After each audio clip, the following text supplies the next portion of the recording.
Hi, kids of PCR. Hi, Callan. Hi, Brady. Hi, Jackson. Hi, Derek. And hi, Marcus. Hi, Jessica. Hi, Lily. Hi, Wyatt and Lily. It's good to see you back again. This is the children's time for September 20th, 2020. And so this is some of the verses that we're going to be talking about today. One of them is my favorite because I talk about it when I teach kids in school too.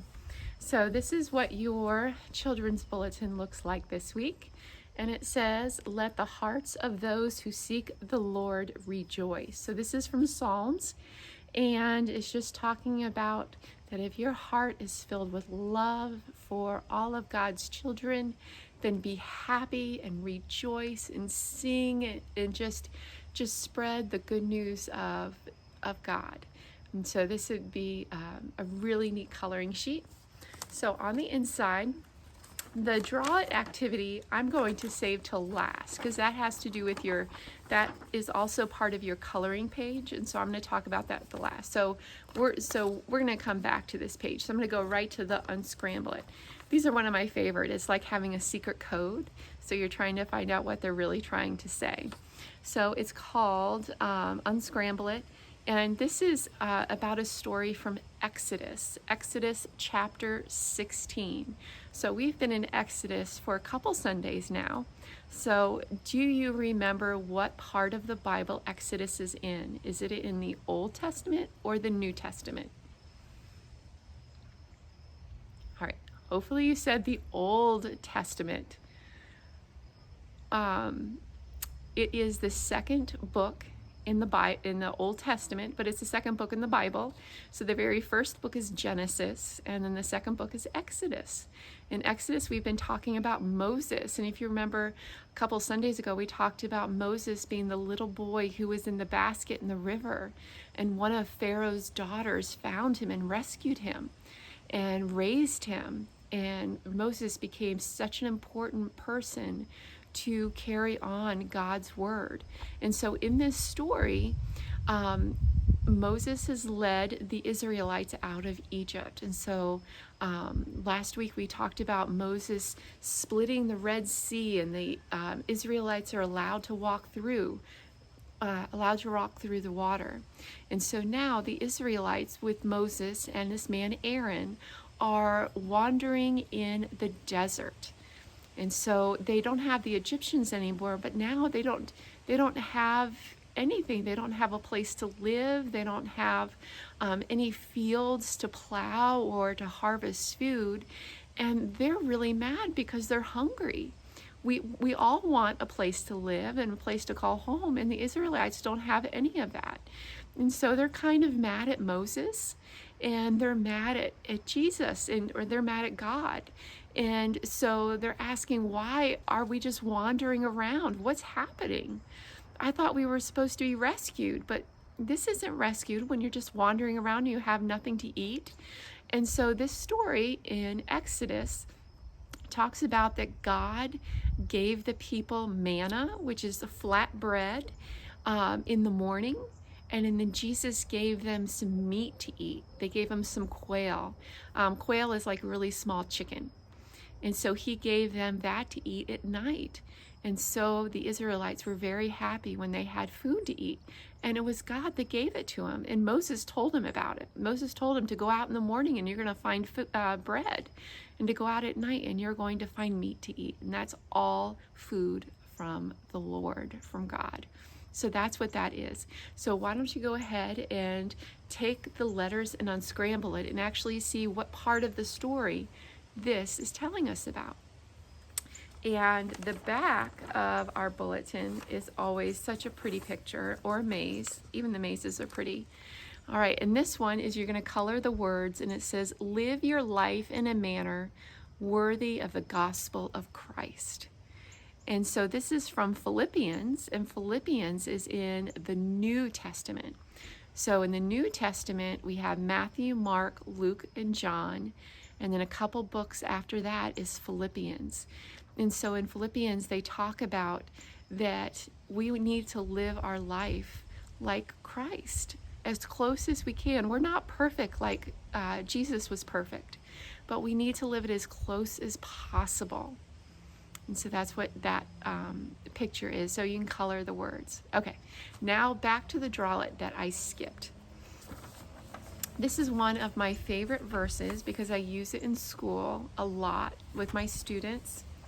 And it's Matthew, the book of Matthew, chapter 20. So Matthew is the very first book in the New Testament.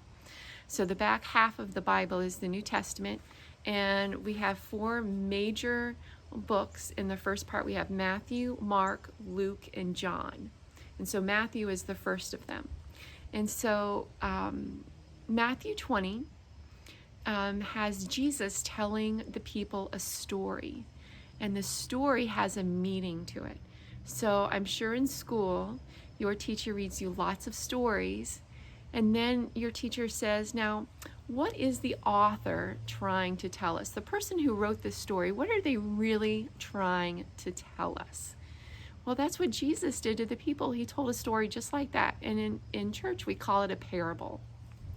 And Jesus tells the parable of the generous landowner. So this is a man who had a lot of money, and he owned a lot of land, and he needed people to come and work the land. And he paid the people. And it teaches us how God understands fairness in a different way than we do. And so I know in school, students always say, that's not fair. That's not fair. Well, I always tell my students when I hear that, fair is a place you buy a pig. So what looks fair to you isn't necessarily what is fair. If there's enough to go around, then everybody gets it. And so in this story, Jesus is telling the story about how these workers who were helping him harvest food from his land, some of the workers were there all day working. And then some of the workers were only there 1 hour. But everybody who worked got paid the same. And that's hard when you've been working all day and somebody who hardly works at all, they get the same thing. It's not fair. Well, the landowner told the workers that he had enough money for everybody, and he wants to be generous. He wants to give to others. And so that's what this story is about. And so you can draw what you think fair looks like. Have you ever had a time in school or maybe at home with a brother or sister that you thought, well, that's not fair. Maybe they got something really cool for their birthday and you didn't get it, or for Christmas they got a Christmas present that you really liked, and then you got a present that you didn't like. You didn't think that was fair. So I want you to draw that there, and what do you think fair really means? All right. And then that goes to our coloring page. So our coloring page is really neat. There's a lot going on this coloring page. And so we've got 2 circles. We've got a circle over here, and we have a circle over here. And this is a symbol that means and. So it kind of looks like an E, but it's the and symbol. And it says the last will be first, and the first will be last. And so this is something else that I use in my classroom. When students line up to go to lunch, there's always a rush because there's people that always want to be in the front of the line. And then the people who want to eat and go to lunch just as much as everybody else, they get pushed to the back. And so they're last in line. And so there are times when I tell my class that those who are lined up first, you're going to be last. And those of you who are lined up last, you're going to be first. And so I turn the line around, and those who are last are now first in line to go to the cafeteria. And of course I get a lot of, that's not fair. Well, everybody's going to get enough food. There's plenty of food for everybody in the cafeteria.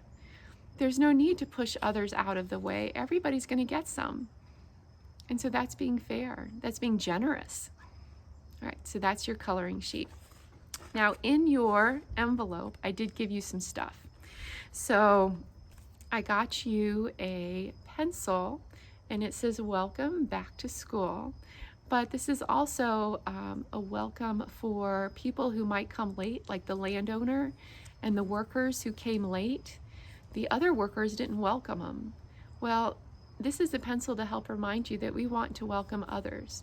What might be fair, what might not, what we see as fair, we want to be fair to everybody. And so this is a welcome that we welcome everybody. So that's the pencil. All right. So I've also included 2 kinds of stickers. I've included these stickers. They are scratch and sniff. So this bunny head smells exactly like a cinnamon and sugar roll, a sweet sticky breakfast roll. It smells wonderful. And then we have our kitty cat. Smells like a very sweet drink. So you can scratch and sniff those. And then another sticker that I'm sending you, it says, be loved, be kind, and be you. All right, so there are 3 stickers. What I want you to do is you are going to share them with others. And you have enough to share. You've got 3 stickers, so you can keep one yourself, and I want you to give away the other 2 to somebody that you really care about. And maybe it's somebody at school that you don't know very well, but you want to let them know that you're their friend. You can give them one of these stickers to let them know that somebody else cares about them, and that's sharing God's love. And so you can keep one of these. It doesn't matter if you keep one scratch and sniff, or maybe you keep this sticker and give away the scratch and sniff, or you can give away this big sticker. But I want you to give away 2 of these stickers to somebody really special, okay? That's why we share God's love. All right. Well, thank you for watching Children's Time. I miss you all. And Jessica and Lily, I love seeing you on Sundays. And everybody else, I'm sure you have grown and gotten so big. And we all miss you and love you at church. And have a wonderful week. Love you all. Bye-bye.